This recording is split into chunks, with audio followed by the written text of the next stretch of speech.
नीला। लोग कहते नीला नीला अंबर कितना सुंदर। उस नीले अंबर के अंदर का दर्द कौन जानेगा। जब वासुकी नाग ने अपने फण पूरा के पूरा नीला हो चुका था, वासुकी नाग भी नीला हो गया था, तब वो वासुकी नाग ने अपनी फुनकार दी और फुनकार इतनी तेज थी कि अंबर भी नीला पड़ गया था। आपके बच्चे यदि आपसे पूछें कि माँ ये अंबर नीला क्यों है, तो आप बताना कि यह कोई साधारण नहीं है, शिव की शक्ति का प्रतीक है। बोल बम का नारा है, ये कोई साधारण नहीं। बाबा जी आज के समय में बच्चों को यह भी ज्ञात नहीं है कि अंबर नीला क्यों है, काय के लिए नीलापन अंबर में आ गया। और हमें तो ऐसा लगता है कि आप लोगों को भी स्मरण में नहीं होगा कि अंबर नीला काय से पड़ गया, नीला क्यों हो गया, अंबर का नीलापन क्यों है, किस लिए है। और ये जल थल अग्नि आकाश वायु पताल जो सब कुछ है, ये सब शिव का ही तो दिया हुआ।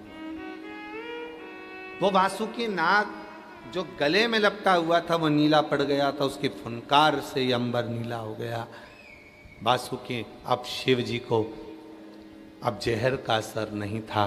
सरस्वती मैया भी बाहर निकल चुकी थी, मां अम्बा बाहर आ चुकी थी। और जब वासुकी नाग एक कोटर में जाकर पड़ा हुआ था, तब मां अम्बा रोज भोजन बनाकर तैयार करती थी और वो वासुकी नाग को ले जाकर देती थी। शरीर बेकार हो गया।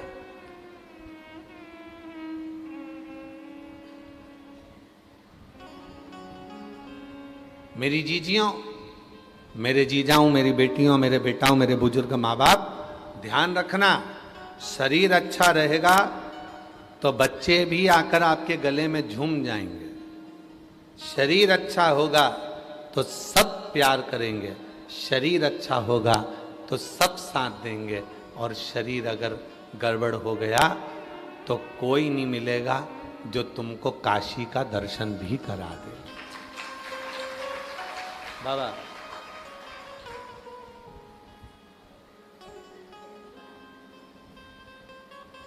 मुदगल जी, बड़ा कठिन है। शरीर ठीक है ना तो तुम 80 घाट भी चले जाओगे, शरीर ठीक है तो तुम मणिकर्णिका भी चले जाओगे, शरीर ठीक है तो गणेश घाट भी हो जाओगे, शरीर ठीक है तो सब जगह जा सकते हो। और शरीर ठीक नहीं, आज हमारे बाबा जी कह रहे थे, बाबा सतुआ बाबा जी का कह रहे थे कि महाराज जी घाट से सीढ़ियाँ ऊपर चढ़ना है ना विश्वनाथ जी की, तो थोड़ी टेढ़ी चढ़ना, एकदम सीधी चढ़ोगे तो थक जाओगे, थोड़ा तिरछा चढ़िए, टेढ़ा चढ़िए। बाबा जी को भी लग गया था महाराज थोड़े हेल्थी है ना।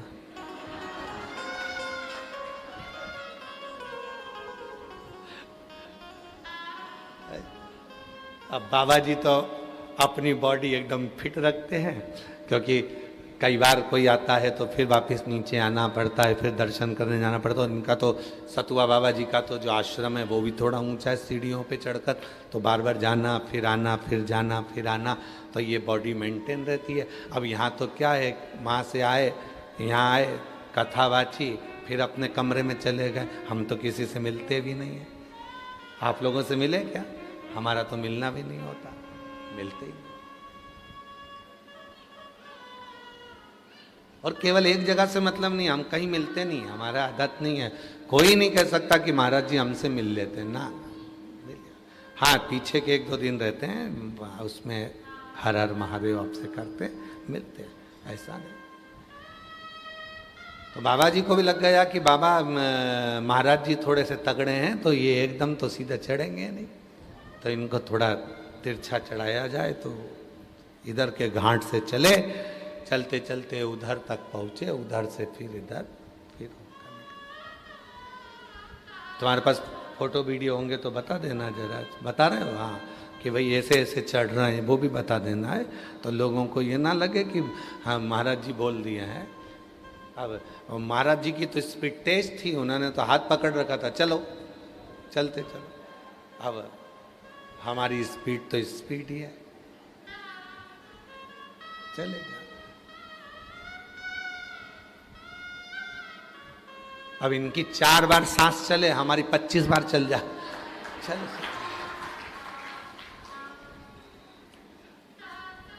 और सास से तो इनका कोई पाला है नहीं, हमारी सास से बहुत पाला पड़ता है, इसलिए हमारी सास भी ज्यादा चलती है।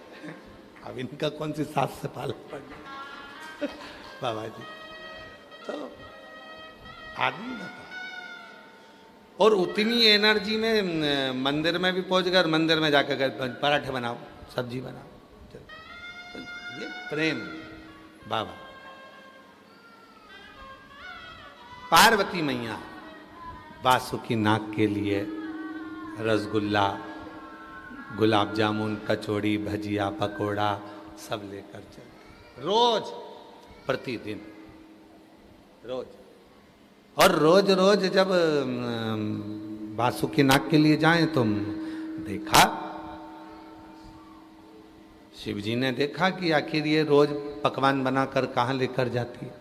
शिव जी पीछे चले, शिव जी ने पूछा, तुम इस नाग को, सर्प को पकवान बनाकर कचौड़ी, भजिया,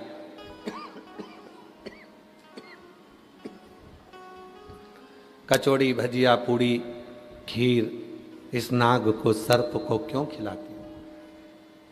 मां पार्वती जी ने कहा कि इनको खिलाने का केवल एक कारण है कि जिस समय दुख की घड़ी थी, कोई नहीं आया, सारे देवता अमृत के लिए तत्पर रहे, सारे देवता अमृत में डूबे रहे, तब केवल एक यही सर्प था जो विष को भी देखकर हमारे गले में लपट गया था। उसने हमारा साथ दिया, उसने हमारा साथ। और एक बात याद रखना अपने जीवन में,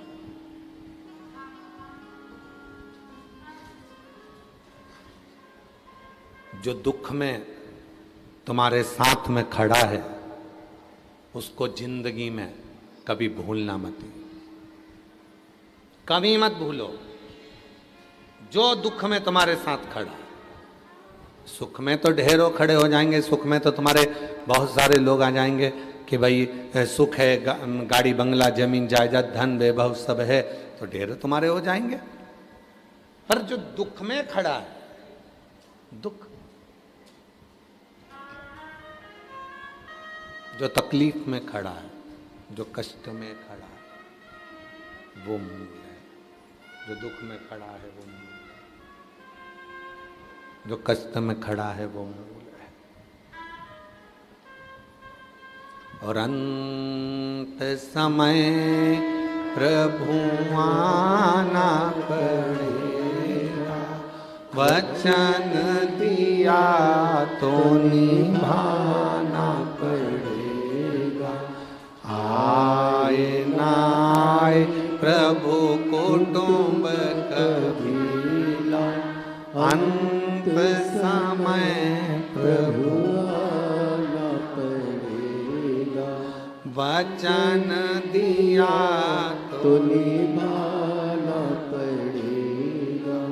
अंत समय प्रभु आना पड़ेगा, वचन दिया तो निभाना पड़ेगा। जो तुम्हारे दुख में खड़ा है, बस वही समझ लेना कि श्रेष्ठ है, वही श्रेष्ठ है।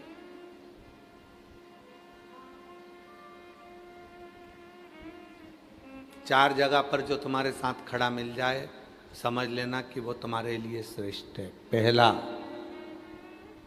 अदालत में जो तुम्हारे लिए खड़ा मिल जाए, समझ लेना श्रेष्ठ है।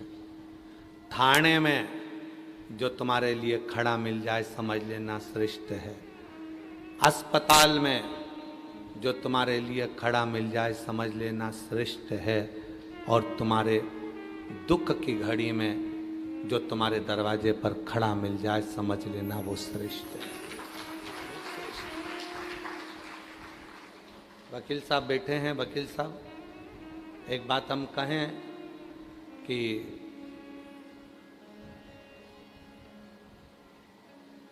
आपने भी देखा होगा जब अदालत में कोई केस पहुंच जाता है तो अपने साथ छोड़कर भग जाते हैं। बोलो सही है कि गलत? थाने में कोई केस पहुंच जाता है तो अपने भी छोड़कर भाग जाते, अपने ही छोड़ दो बेटे। आपने देखा होगा, आप तो वकील हैं और दिल्ली जैसे कोर्ट में आप वकालत कर रहे हैं, तो जितने अपने होंगे वो सब छोड़ दें। तुम्हारी फेसबुक आईडी पर कितने लोग जुड़े हैं? अगर हम तुमसे पूछें तो कोई कहेगा 4000, कोई कहेगा 5000, कोई कहेगा 8000, इतने लोग जुड़े हुए हैं। तुम्हारे मोबाइल में व्हाट्सएप के कितने ग्रुप हैं? तो कोई कहेगा हमारे पास 10 ग्रुप हैं, कोई कहेगा हमारे पास 25 ग्रुप हैं, कोई कहेगा हमारे पास 24 ग्रुप हैं। पर सत्य बताना, थोड़ा सा बीमार पड़े, हॉस्पिटल में भर्ती हुए, जो 4000 तुम्हारे फेसबुक पर तुम्हारे दोस्त बने हुए हैं, उस 4000 में से कितने हॉस्पिटल में आके खड़े हैं? जितने ग्रुप बनाए रखे हैं तुमने व्हाट्सएप पर, उन ग्रुप में से कितने लोग तुम्हारे हॉस्पिटल में आकर खड़े हुए? कोई नहीं। हॉस्पिटल में कौन खड़ा है? तुम्हारी धर्म पत्नी। हॉस्पिटल में कौन खड़ा है? तुम्हारा पति। हॉस्पिटल में कौन खड़ा है? तुम्हारे बेटा बेटी। हॉस्पिटल में कौन खड़ा है? तुम्हारा भाई, तुम्हारी बहन। बाकी के जितने तुमने व्हाट्सएप पे जोड़े हैं वो कोई हॉस्पिटल में खड़ा नहीं मिलेगा। हाँ, आखिरी में जब तुम निपट जाओगे तो वो व्हाट्सएप पे डालेंगे जरूर ओम शांति।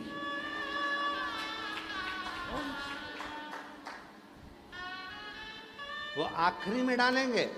क्या डालेंगे? बोलो बोलो बोलो, जम के बोलो, ओम शांति। निपट गया।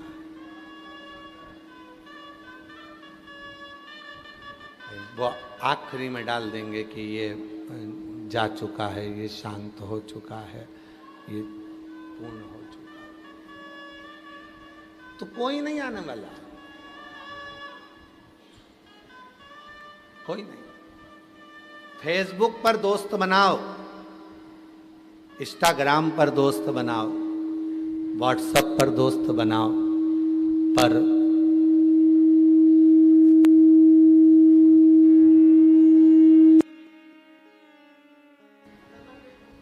उन सब दोस्तों से ज्यादा जरूरी है विश्वनाथ जी को अपना मित्र बना लेना। विश्वनाथ जी को विश्वनाथ जी को अपना बना। और मैंने सारे सहारे छोड़ दिए, बस तेरा सहारा काफी है। मैंने सारे सहारे छोड़ दिए, बस तेरा सेटिंग नहीं काफी है। मैंने सारे दवारे छोड़ दिए, बस तेरा दवारा काफी है।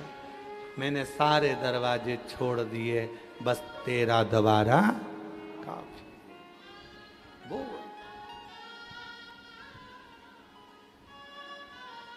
कई लोग कहते हैं गुरुजी हमारे ऊपर हमारे घर का बहुत बोझ है, मैं घर का अकेला व्यक्ति हूँ, बहुत वजन है मेरे ऊपर, बहुत बोझ है। मेरी माँ, मेरे पिता, मेरे भाई बहन का पूरा वजन मेरे ऊपर ही है। हम उनको कहते हैं तुम किस्मत वाले हो, किस्मत वाले हो। आज हमने देखा जब बाबा जी नाव लगवाए तो चतुर्वेदी जी अपन लोग नाव से जब जा रहे थे तो नाव वाले ने क्या कहा था कि इधर वजन ज़्यादा है, इधर साइड हो जाओ। हुए वजन इधर का इधर हो गए।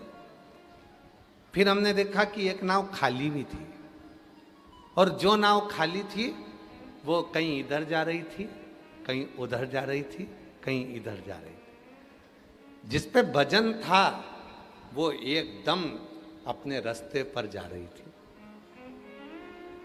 अब कई लोग कहते हैं गुरुजी भगवान ना जाने सारा वजन मुझ पे डाल दिया, माता पिता का, भाई बहन का सारा वजन मेरे ऊपर है। हम कहते हैं तुम किस्मत वाले हो, जिसके मस्तक पर वजन होता है, बोझ होता है, वो कभी अपनी दिशा से भटकता नहीं है, वो अपनी दिशा पर चलता है, वो अपनी दिशा पर चल रहा है, वो दिशा से भटकता है। बेटी कहती है मेरे मायके का मेरे पास बोझ है, मैं कहता हूं बेटी तुम साधुवाद के पात्र। बहुएं कहती हैं मेरे पास मेरे सास ससुर का बोझा है, हम कहते हैं तुम किस्मत वाली हो जो तुम्हारे ऊपर बोझा, तुम दिशा से भटकोगी नहीं, तुम कभी भटकने वाले में से नहीं।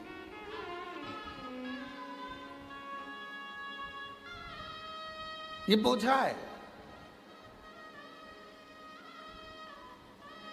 उत्तर प्रदेश शासन के माननीय यशस्वी मुख्यमंत्री जी योगी जी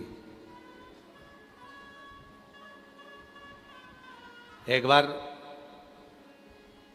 एक इंटरव्यू में बैठे हुए थे बाबा जी, तो इंटरव्यू में कहा गया था कि आपके ऊपर पूरे उत्तर प्रदेश का भार है, आपके ऊपर पूरी उत्तर प्रदेश का भार है, पूरी उत्तर प्रदेश का, और ये पूरी उत्तर प्रदेश का भार आपके ऊपर है बाबा जी। तो उत्तर प्रदेश शासन के यशस्वी मुख्यमंत्री जी योगी जी ने कहा था कि ये भार है, मैं नहीं मानता, भार उसको माना जाता है जो बोझ लग रहा। ये उत्तर प्रदेश के रहने वाले जितने भी मेरे उत्तर प्रदेश वासी हैं, ये मेरे लिए बोझ नहीं है, ये मेरे लिए मेरे दिल का निवास करने वाले मेरे अपने, बोझ नहीं, इनको बोझ नहीं कहेंगे। भार आता है तो लक्ष्य निश्चित हो जाता है। भार इसीलिए शायद भगवान देवादिदेव महादेव भगवान शंकर अपने लक्ष्य से कभी हटे नहीं है, भगवान शिव अपने लक्ष्य से कभी हटे नहीं। क्यों? क्योंकि सारे देवता देव कहलाते हैं और मेरा देव अधिदेव महादेव कहलाता है, वो महादेव बोझ भजन है, सारे देवताओं का भजन, सारे देवताओं का भजन उसके ऊपर है, सारे देवताओं का भजन मेरे महादेव पर है। राम जी महाराज ने जितने यज्ञ करे हैं, भगवान कृष्ण ने जितने यज्ञ करे हैं, देवताओं ने जितने यज्ञ करे हैं, उन सभी यज्ञों का पुण्य फल मेरे शिव ही देते हैं। शिव ये हल्का नहीं है। एक कथा शिव महापुराण में श्रवण करने को आती है महिषासुर के बेटे की।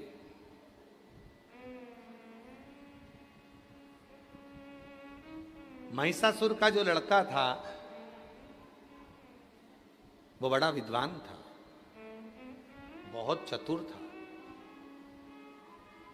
लोग कहते हैं महिषासुर का लड़का इतना विद्वान। महिषासुर के लड़के का नाम क्या था? गजासुर। क्या नाम था? गजासुर। तो महिषासुर के लड़का गजासुर इतना विद्वान था, इतना विद्वान था कि उसकी विद्वत्ता इतनी प्रबल थी कि वो स्वयं देवता भी उसकी विद्वत्ता के आगे शून्य हो जाते थे। इतना विद्वान था वो महिषासुर का लड़का गजासुर, इतना विद्वान।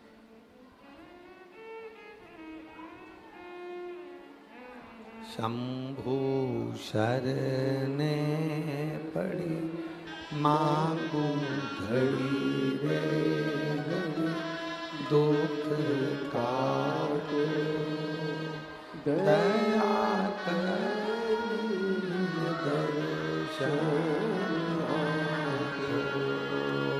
शंभु शरणे पड़ी मांगू घड़ी रे घड़ी, दुख काटो दया करी दर्शन आको। शंभु शरणे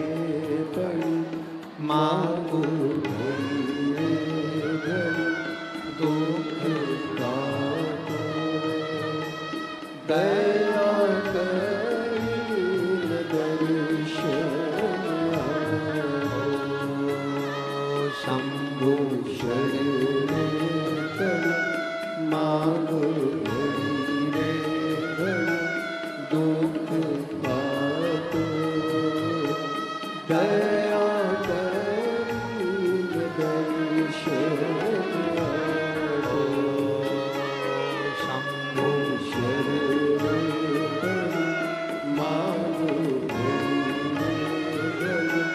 दुख पातो दया करीम दर्शन शंभो शरण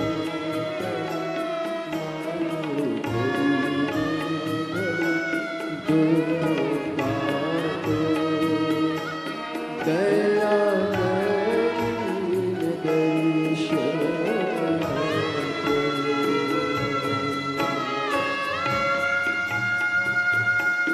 बस लो।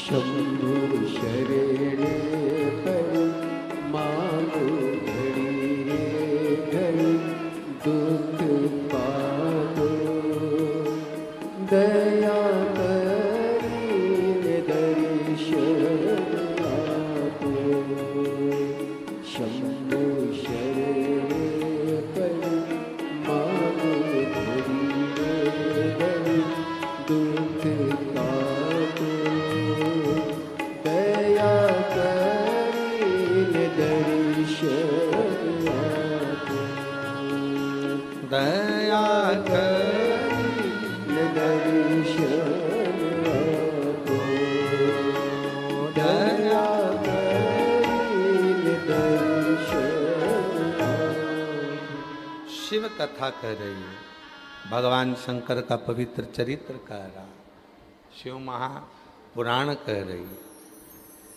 शिव तत्व कह रहा है।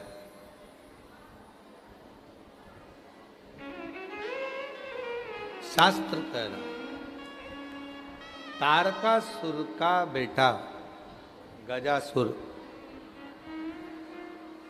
तारकासुर का बेटा गजासुर। अब असुर की कथा आती है तो थोड़ी बहुत तो अड़चन आती है।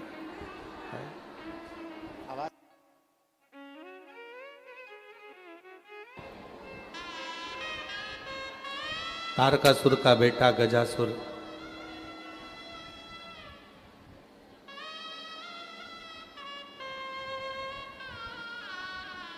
बड़ा विद्वान था, उसकी विद्वत्ता बड़ी प्रबल थी और बहुत विद्वान, बहुत विद्वान।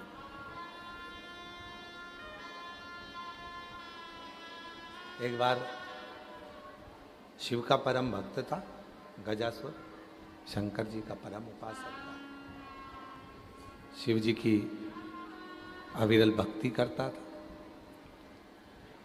एक बार इंद्रदेव ने गजासुर की परीक्षा ले ली थी।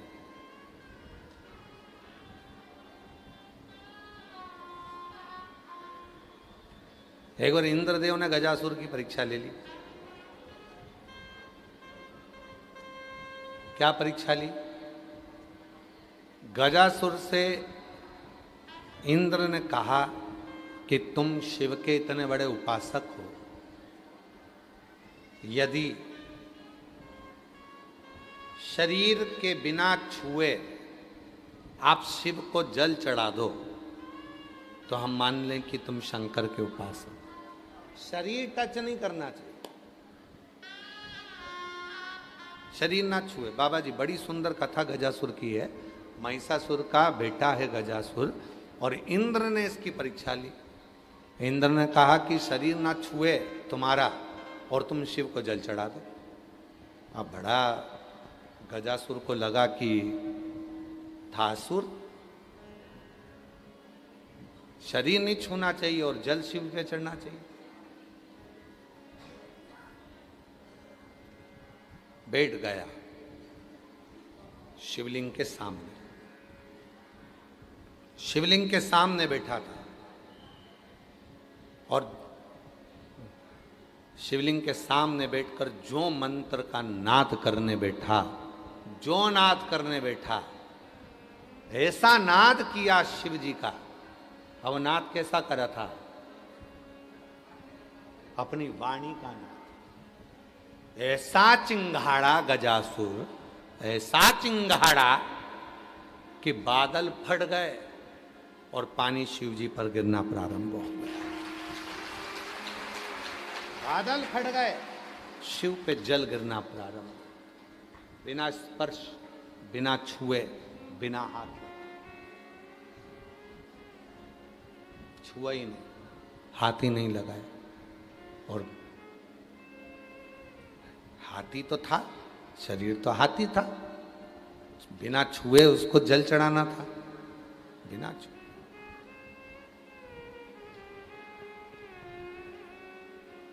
चिंगाड़ पड़ा। 6 सूत्र हैं शिव जी को रिझाने के। उन 6 सूत्र में एक सूत्र ये भी है, शिव जी के सामने जाकर अटपटी भाषा में शिव जी को रिझाना। बाबा जी, विश्वनाथ जी के दर्शन करने के लिए कई बंगाली आते होंगे तो ऐसे मुंह में उंगली लेकर जीवान को ऊपर नीचे करते हैं।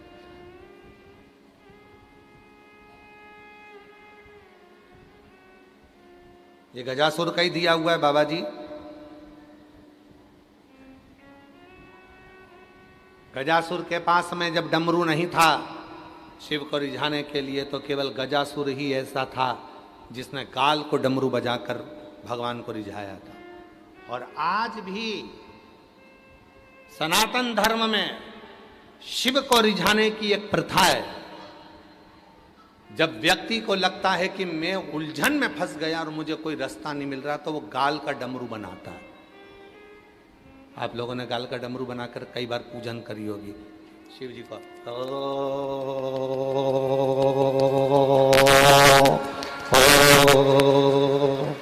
गाल का डमरू बनाकर मुंह से स्वर निकलता है और डमरू का नाद चलता है। जब व्यक्ति उलझन में डूबता है, उसको लगता है कहीं चैन नहीं मिल रहा, शांति नहीं मिल रही, तब शिव के सामने पहुंचता है। हाथ में कोई डमरू नहीं होता, तब वो अपने स्वर को बढ़ाता है और गाल का डमरू बजाता है। वो देने वाला गजासुर था। आज भी सनातन धर्म में गाल का डमरू बजा, इसलिए लोग कहते हैं तेरे बहुत गाल बज रहे हैं। गाल बजने का मतलब क्या है? बहुत आराम से, आनंद से, ऐसे खुशियों में रह रहा है, तेरे बहुत गाल बज रहे हैं। आजकल खूब घूम रहा है गाड़ी में, तेरे बहुत गाल बज रहे हैं। खूब आनंद कर रहा है, खूब चकाचक खा रहा है, तेरे खूब गाल बज रहे हैं। गाल का डमरू किसने दिया? गजा।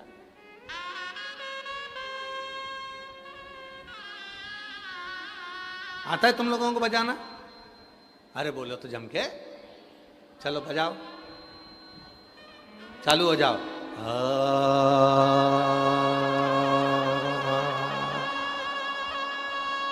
ये गाल का डमरू है। विश्वनाथ जी की धरा से सीख के जाना। जरूरी नहीं है कि हाथ में डमरू होगा तो ही शिव रिझेगा।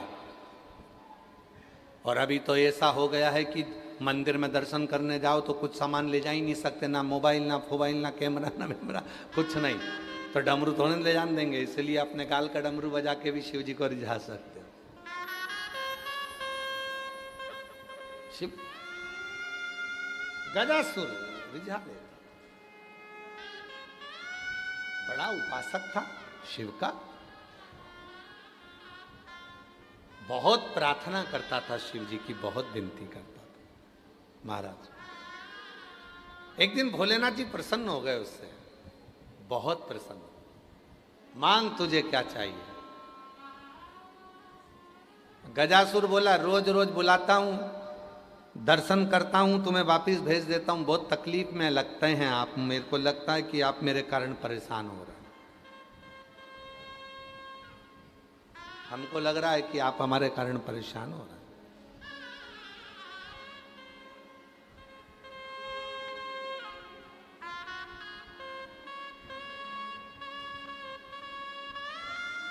इसीलिए बाबा जी ऑनलाइन कथा हम थोड़ी कम दे पाते हैं, क्योंकि हम जो नज़ारा देख रहे हैं ना, तो हमको मालूम है कि प्रशासन भी परेशान होती है, आयोजक भी परेशान होते हैं, समिति भी परेशान होती है, और हमारे बाबा जी भी परेशान होते हैं। क्योंकि अब क्या होता है कि कोई का पहचान वाला आया, उसने थोड़ा सा दरवाज़ा खोला, उतनी देर में तो सब तैयारी में बैठी थी। अब उसके पहचान वाला अंदर आ रहा था, उतनी देर में दरवाजा पूरा खुल गया, सब अंदर आ गए। एक प्रहलाद के चक्कर में पूरा कुल तर गया। इसीलिए थोड़ा ऑनलाइन कथा देने के लिए थोड़ा सोचना पड़ता है, विचार करना पड़ता है। और बाबा जी तो रोज यहाँ से प्रार्थना कर रहे हैं आप लोगों से कि घर पर बैठकर सुनो, ऑनलाइन सुनो, घर पर सुनो, घर पर सुनो। आज भी हम बाबा जी के यहाँ गए थे, वहाँ बहुत सारी माताएं रो रही थी कि हमको कथा में जाना है, बाबा जी व्यवस्था कर दो। बाबा जी के मैं नहीं जा रहा हूँ, तुम चली जाओ, मैं यहीं रह जाता हूँ, जाना।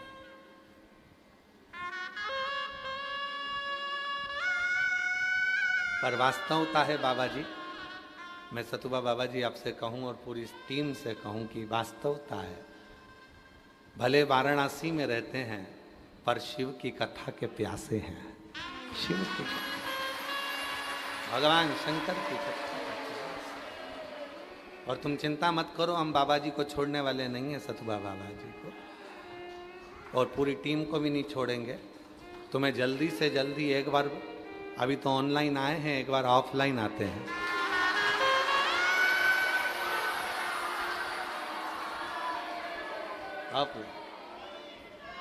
और बाबा जी वही गंगा का तट, वही गंगा का तट। और आज वाराणसी की इस भूमि से कहकर जा रहे हैं, आप तो केवल टेंट लगाओ, साउंड लगाओ, बाबा आएगा, कथा कर कर चलेगा।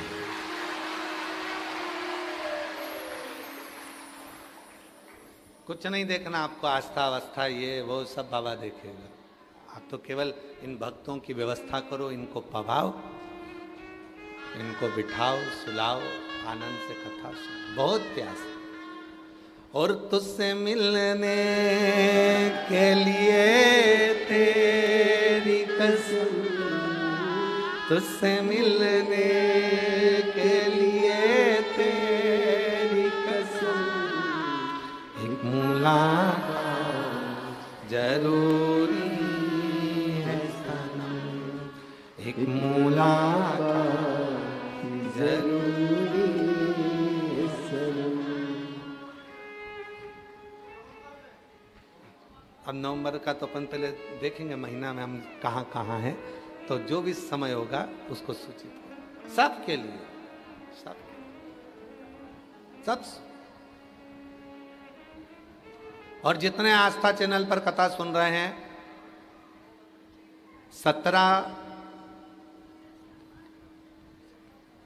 17 अगस्त से 23 अगस्त तक जयंती स्टेडियम भिलाई में छत्तीसगढ़ में कथा है। 6 महीने से हम छत्तीसगढ़ को कथा नहीं दे पाए थे, क्योंकि बाहर कथाएं बहुत थी इसे। अब हमको लगता है छत्तीसगढ़ के भी बहुत सारे प्यासे मेरे डमरू वाले के बैठे होंगे जो कथा सुनने के लिए। हृदय से कथा को सुनो, चाहे तुम अंदर बैठे हो, बाहर बैठे हो, कहीं पर भी बैठे हो, अपने घर पर भी बैठे हो, और अगर पंडाल में भी कहीं बाहर बैठे हो, जितना लाभ इन 9 रत्नों को जजमान को मिल रहा है कथा का, उससे 1000 गुना लाभ आप सबको कथा सुनने का मिलेगा। आप जहां बैठे, आप तो केवल श्रवण करो, उसको दिल से अपने अंदर उतारो। मेरा भोले बाबा, कुबरेश्वर बाबा की ये शिव पुराण को हमने देखा है, जो आकर बैठता है वो खाली नहीं जाता है। 3 महीने में मेरा भोला भंडारी भंडार जरूर बनता है, तो खाली गजासुर शिव जी से कहते हैं कि तुम मेरे कारण परेशान हो गए, मैं हर कभी बुलाता हूं तुम्हें आना पड़ता है, क्योंकि तुमसे वर मांगा है। भगवान शिव ने वचन दिया था गजासुर को कि तू बुलाएगा मैं आऊंगा। परेशान हो गए। अब मैं ये परेशानी बहुत नहीं देख सकता आपकी। गजासुर कहता है अब मैं ये तुम्हें परेशान होता हुआ नहीं देख सकता, तो क्या करूं? क्या करूं? हम तुम्हें परेशान होता हुआ नहीं देख सकते, तो फिर करें क्या?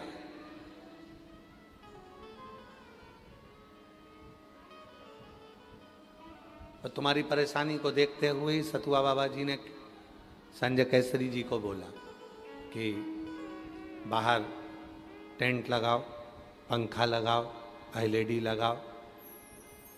और संजय केसरी जी ने आज, केसरी जी हम आपको साधुता देते हैं, आपके माता पिता भी आज खुश हो रहे होंगे कि ये शिव भक्तों के लिए आपने जो व्यवस्था बाहर करी उसके लिए एक बार जोरदार ताली बजाएं। साधुता।